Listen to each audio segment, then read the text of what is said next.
Hola a todos. Este es un pequeño videito que les quise armar para repasar las unidades 1 y 2,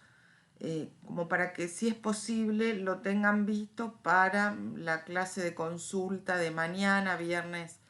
24 de abril, justamente destinada a que podamos de alguna manera integrar los contenidos que hemos estado viendo. Así que bueno, eh, les propongo hacer una especie de repaso, eh, articulando los contenidos de las unidades 1 y 2. Eh, Vamos a empezar por los conceptos claves que propuso la materia para pensar el proceso de invasión, conquista, colonización de América y la ulterior organización, en primer lugar, de un orden colonial y lo que veremos ya sobre el final de la materia, la ruptura de ese orden colonial y la organización de los estados nacionales. Para este largo periodo que incluye diversos procesos, hay algunos conceptos que son funcionales, que nos permiten iluminar las cosas que van pasando, los acontecimientos que van teniendo lugar en América, más allá justamente de la diferenciación por fases. Esos conceptos son el de modernidad, como les decíamos, porque la modernidad nace colonial, ese mundo del cual todavía nosotros reconocemos algunos legados, ¿no es cierto? Como veíamos en la primera clase, no sé, democracia representativa, capitalismo, mercado, eh, individualismo, etcétera. En realidad todo eso se va forjando en el momento en que, o comienza a forjarse, mejor dicho, en el momento en que América es compulsivamente incorporada en ese patrón global de dominación. Por lo tanto, nosotros manejamos el concepto de modernidad, pero marcando esto que les decimos, que la modernidad nace colonial porque la incorporación de América es un impulso fundamental, podríamos decir, hacia la transformación de un mundo integrado a través de relaciones que son profundamente asimétricas y que han sido gestadas en parte por el capital, ¿no es cierto? La otra categoría que nos permite analizar buena parte del recorrido de la materia tiene que ver con la idea de sistema mundo, que yo les comentaba en la primera clase, que es una categoría acuñada por Immanuel Wallerstein, que es un sociólogo norteamericano, a la cual Quijano, Aníbal Quijano, del cual nosotros leemos un artículo, le agrega el concepto de colonial. Entonces nosotros manejamos la idea de un sistema mundo colonial, que sería ese patrón global de dominación, que sobre la base de una ideología, podríamos decir, racista, subordina sociedades y regiones consideradas periféricas en el marco, en principio, de ese proceso de expansión de la economía mercantil. También les quiero aclarar que el racismo sistematizado como discurso con pretensiones científicas se gesta, digamos, se configura con mayor nitidez en el siglo XVIII, lo que no quiere decir que previamente no hayan habido estrategias basadas en un profundo racismo, ¿no es cierto? La otra categoría es la de colonialismo, que nos permite pensar en el modo en que se gestan y funcionan las estructuras materiales e institucionales que vehiculizan el control sobre el territorio y las poblaciones americanas. Y el otro concepto es el de colonialidad, que nos permite pensar la herencia simbólica de ese imaginario racista, jerárquico, eurocéntrico. Siempre les aclaramos que si para hablar de colonialismo tenemos que pensar en esos 3 siglos de dominación efectiva colonial, en el periodo en el cual funcionan esas instituciones diseñadas por el poder español para controlar los territorios y las poblaciones americanas, la colonialidad, digamos, es un efecto que tiene largo alcance y que se proyecta mucho más allá de la caída del orden colonial. Y la otra categoría que les marcábamos que es importante tener en cuenta es la del patriarcado, que es ese sistema de relaciones sociales en el cual las instituciones, ya sean formales o informales, digo, institución puede ser instituciones ligadas a los procesos de administración política, y la familia es otra institución, ¿no es cierto? Entonces el sistema de relaciones sociales en el cual las instituciones, ya sean formales o informales, están atravesadas por relaciones de poder sexogenéricas que abonan la configuración de una cultura política viril, que es algo que nosotros vamos a ir viendo a medida que avancemos en las unidades del programa. Entonces, habiendo definido estos conceptos claves, podríamos empezar a analizar las cuestiones que hemos trabajado en la unidad 1. Tiene básicamente tres ejes. América a fines del siglo XV, Europa a fines del siglo XV y la formación de la sociedad inicial. Entonces, en el punto de partida lo que podemos ubicar es una pregunta que es ¿por qué es necesario partir del análisis de las sociedades americanas y europeas previas a la conquista para entender lo que viene después, ¿no es cierto? En principio, porque las sociedades americanas, por ejemplo, tienen características estructurales que definen las posibilidades de los experimentos coloniales, ¿no? Ninguna sociedad colonial gestada en las diversas escalas locales, digamos, en las que se traduce el proceso de invasión, conquista y colonización, puede desconocer las características de las sociedades originarias con las que se enfrentan. Y además esas características son condicionantes. Dicho así, en crudo, uno podría plantear que los conquistadores no pueden hacer cualquier cosa en las sociedades a las que llegan, con las que toman contacto, a las sociedades que someten, ¿no es cierto? Porque, bueno, hay características estructurales que son más fuertes que la vocación conquistadora de los peninsulares y que implican que, bueno, esos experimentos se tienen que adecuar a las condiciones locales, ¿no es cierto? Y es importante también conocer algunos rasgos de la sociedad europea, porque en esas sociedades europeas se gestan los elementos económicos, políticos, institucionales que después los conquistadores van a tratar de instrumentar en América para forjar relaciones coloniales. En relación a las sociedades americanas, hay que tener en cuenta la profunda diversidad que las atraviesa, ya sea en términos de organización económica, política, cultural, simbólica. En el marco de esa diversidad, nosotros les proponemos sobre todo, y a los efectos de organizar un repaso de esta unidad, ¿no es cierto?, considerar algunas variantes que tienen que ver de algún modo con el vínculo entre la organización económica y la organización política. Por eso, en espacios donde predominan economías sedentarias y una organización política en tribus o jefaturas, como podría ser en las Antillas o el Caribe, que es el primer punto de llegada de la conquista, ¿no? O Paraguay, por ejemplo, se produce una interacción económica, hay incluso formas de extracción del excedente producido por esas sociedades locales, pero los acuerdos políticos son fragmentarios y estas experiencias tienen de manera mucho más marcada ese rasgo de experimento local que les mencionaba antes, ¿no es cierto? Después tenemos en el otro extremo, digamos, del arco de variaciones posibles,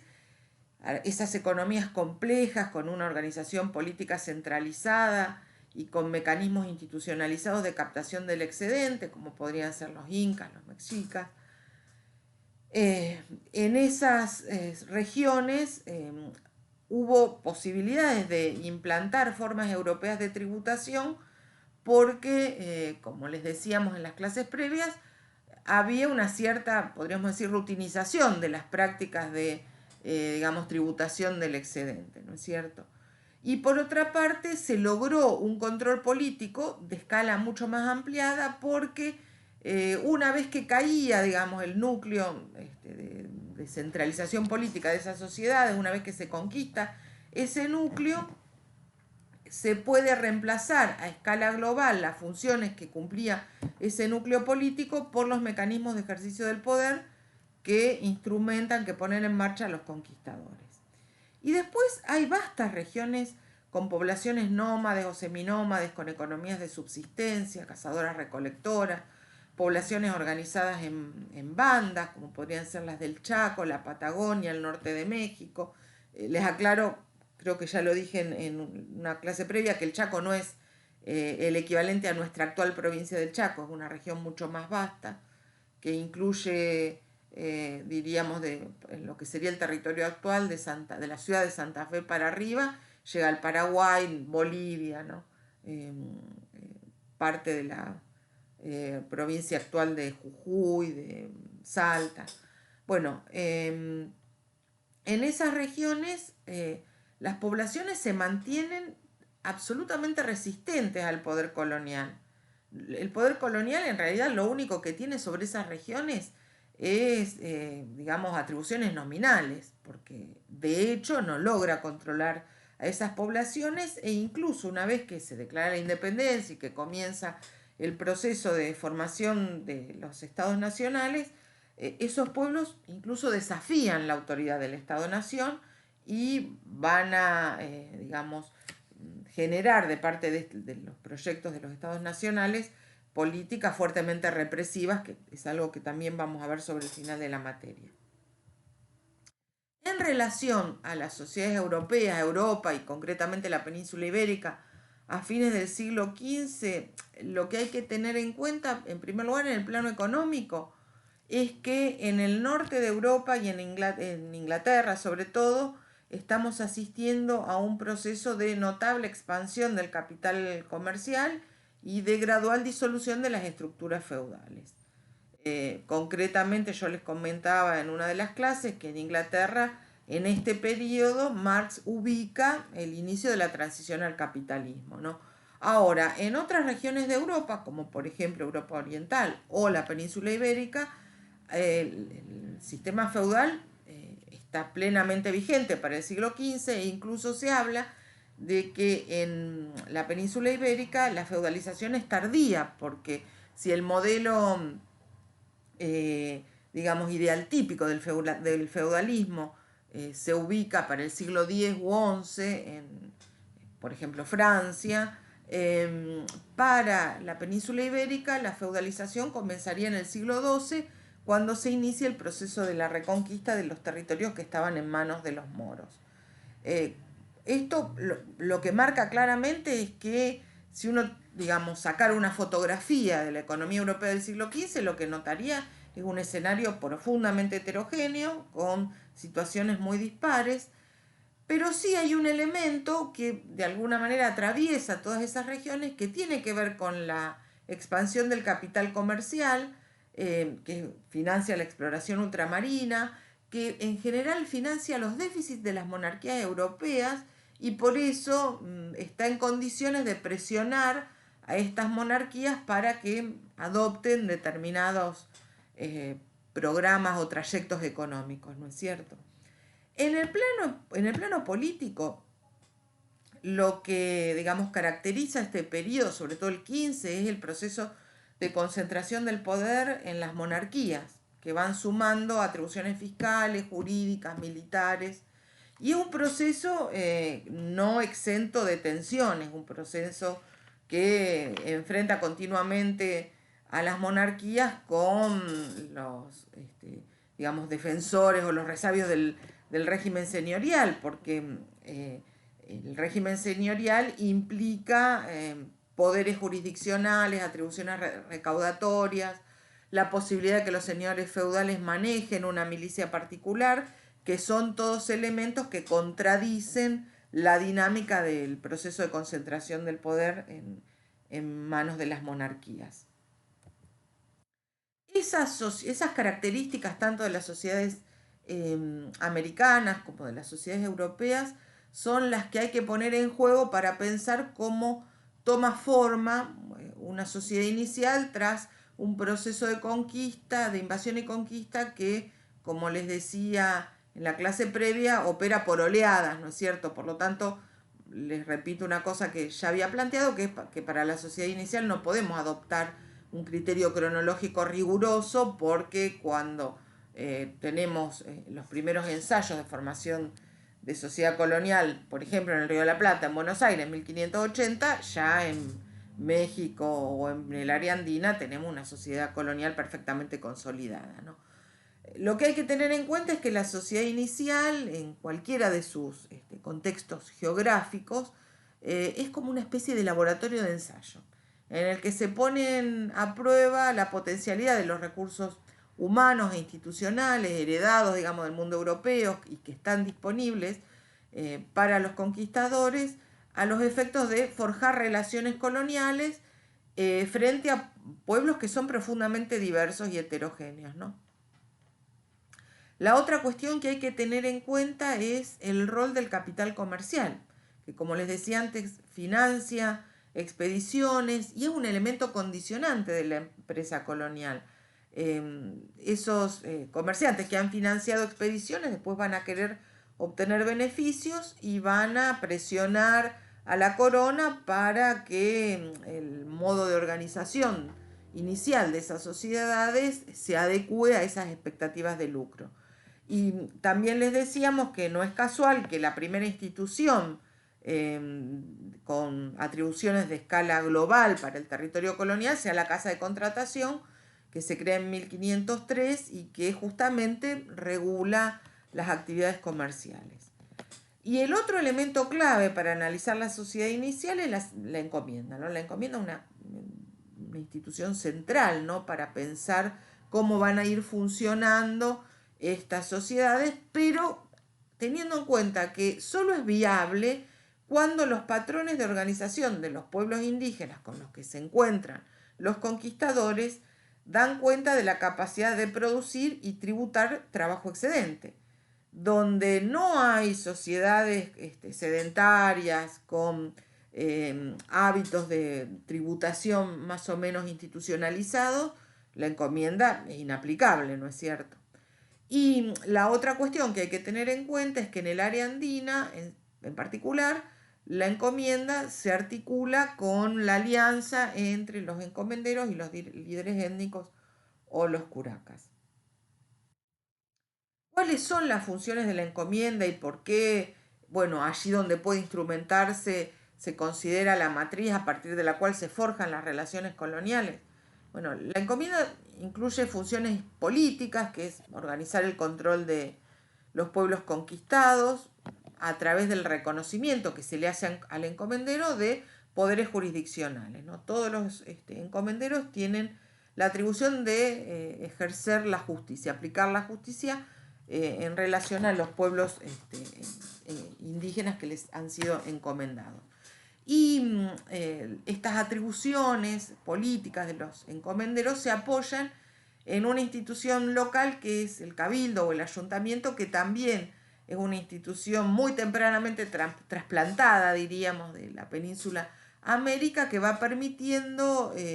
avanzar desde lo local en la tarea de forjar relaciones coloniales y de ir organizando políticamente el territorio conquistado y las formas de sometimiento sobre las poblaciones americanas.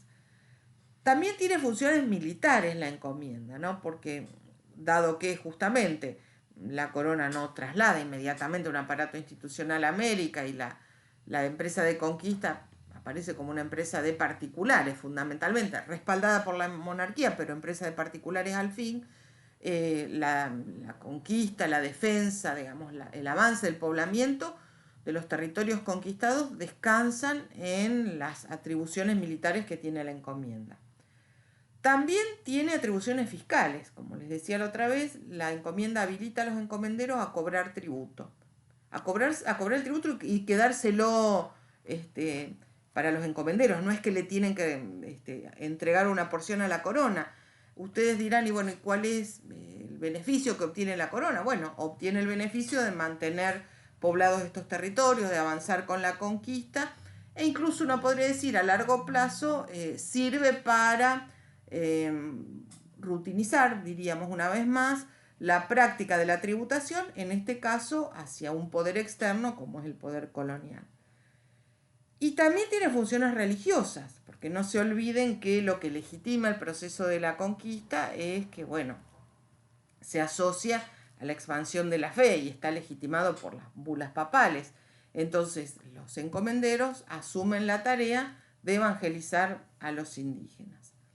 Por todas estas características, muchos historiadores han definido a este momento inicial en términos políticos como estado en venta. Estado premial. Acá tengo un error que voy a corregir cuando les pase el PowerPoint. Un estado premial, ¿por qué? Porque las atribuciones que están involucradas en la encomienda aparecen como una especie de premio por la participación en la conquista, por la expansión territorial, por el poblamiento, etc. Estado en venta es lo que vamos a ver después, en el siglo XVII.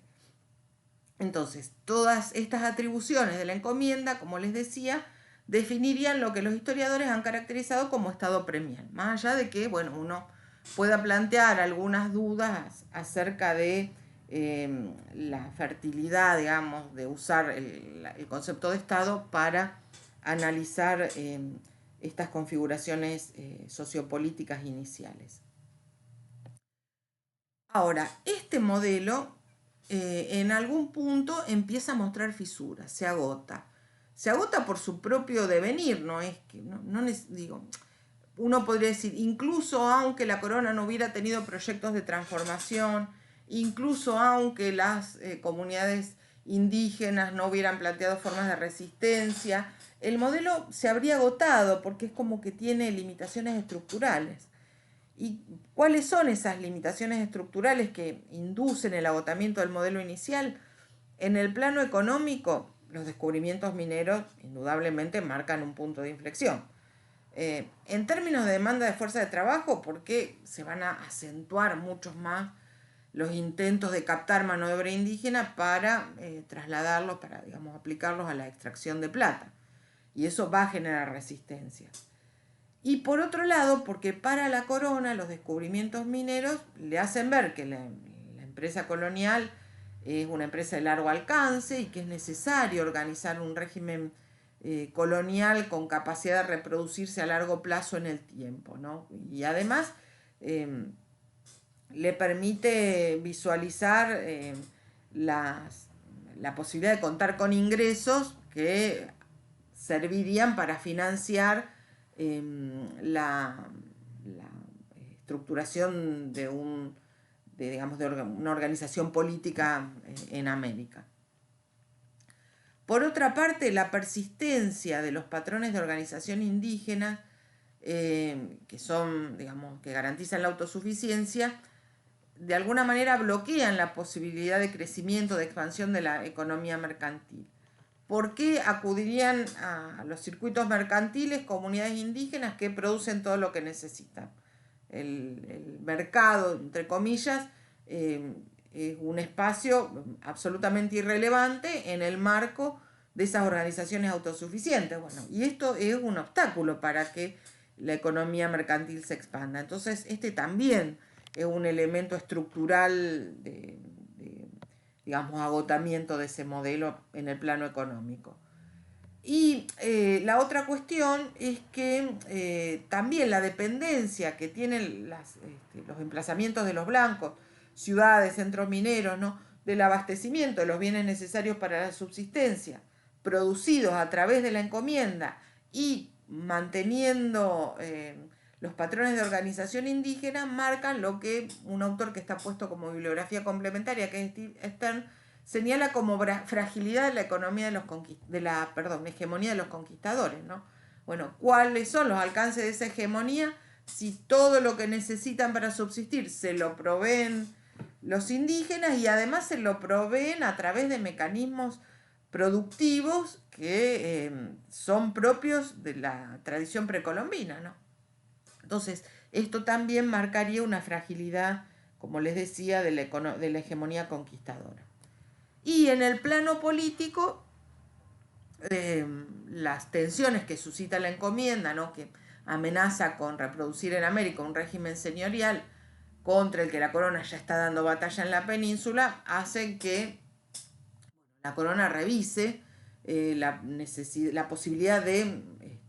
digamos, montar un aparato institucional que le permita suplantar las funciones que hasta, digamos, mediados del siglo XVI, por poner una fecha, tienen los encomenderos, ¿no es cierto? Que por otra parte, en términos legales, empiezan a ser limitados a partir de las leyes nuevas de 1542 y las reformulaciones de 1549. Ahora, como les decía antes, esta posibilidad de avisorar un modelo político diferente, de pensar en la implantación de un aparato institucional con sede territorial tanto en América como, bueno, en la península, ¿no? Pero sobre todo en América, se hace posible cuando la corona encuentra una fuente de financiamiento, que es la minería. Montar un aparato institucional en América requiere recursos que hasta que no son descubiertas las minas, la corona no sabe si va a tener como para sostener a lo largo del tiempo un esquema, no sé, de funcionarios delegados, de espacios físicos donde funcionen las instituciones que garanticen el control del territorio de las poblaciones americanas. Al principio la corona no sabe para cuánto da, podríamos decir, la empresa americana, y por eso, bueno, en ese primer momento la encomienda había aparecido como un mecanismo funcional a los intereses tanto de los conquistadores como de la corona, a los efectos de comenzar a forjar relaciones coloniales. Cuando ese modelo empieza a mostrar las fisuras y la corona empieza a visualizar que en realidad el poder de la corona en América está mediatizado por los encomenderos. Para las poblaciones indígenas, el poder español, ¿quién es? No es el rey, un rey al que no conocen, que vive a 10.000 kilómetros de distancia. El poder español es el encomendero, que es el tipo que tienen enfrente, con el cual tienen que negociar sus condiciones de subsistencia, de tributación, las formas, digamos, de acoplarse a las estrategias, por ejemplo, de evangelización, que nunca dejan de tener resistencias, esto también hay que aclararlo. Digo, todo eso lo negocian con el encomendero, por lo tanto el poder español está mediado por, el poder de la corona está mediado por el encomendero. Cuando la corona encuentra una fuente de financiamiento, como es la minería, bueno, ahí sí va a estar en condiciones de dar marcha atrás con la centralidad del modelo de la encomienda y comienza a gestar un aparato institucional con funcionarios delegados que va a ser financiado con los recursos de la minería. Bueno, esta sería la clase de repaso o los contenidos, digamos, que me interesaría que retomemos en la clase de repaso y que, bueno, espero que puedan ver antes de mañana, que vamos a hacer una clase en tiempo real por streaming a las 9:30 de la mañana con los que estén anotados en la comisión de la mañana y a las 6 de la tarde con los que estén anotados en la comisión de la tarde. Nos vemos mañana.